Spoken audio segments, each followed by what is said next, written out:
मी अरुण घोडके. शिवचिंतन. स्वराज्यामध्ये महसूल व्यवस्था अत्यंत चोख होती.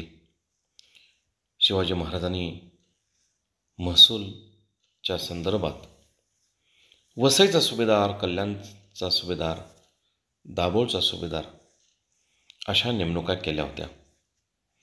त्या सुभेदारांना मोठ्या प्रमाणात अधिकार दिले होते.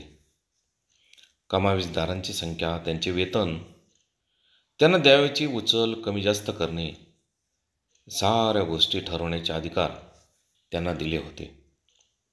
परगण्याच्या महसुलाची चौकशी करणे, त्याचे तपशीलवार हिशोब मागून घेणे, त्यांना योग्य वाटेल त्याप्रमाणे महसुलात सूट देणे आणि फडणीसांना नेमणे याची जबाबदारीसुद्धा त्यांना देण्यात आली होती.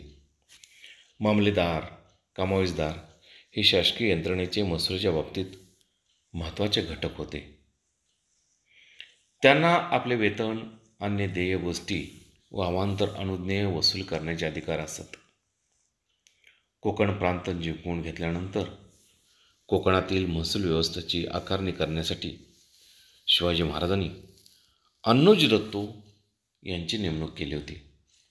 शिवाजी महाराजांच्या राज्यामध्ये प्रांताची परगण्याची तर्फात व तर्फांची मौजेमध्ये विभागणी केली जात असे. कोकणातील जमीन जिरायत व बागायत पाणीपुरवठ्याची अशी 2 प्रकारची होती. बागायत जमिनीत बहुधा नारळ व अन्य झाडांची लागवड असे, तर जिरायच्या म्हणण्यानुसार डोंगर भागामध्ये त्याची विभागणी केली असे. बहुत काय बोलणे. राम कृष्ण हरी.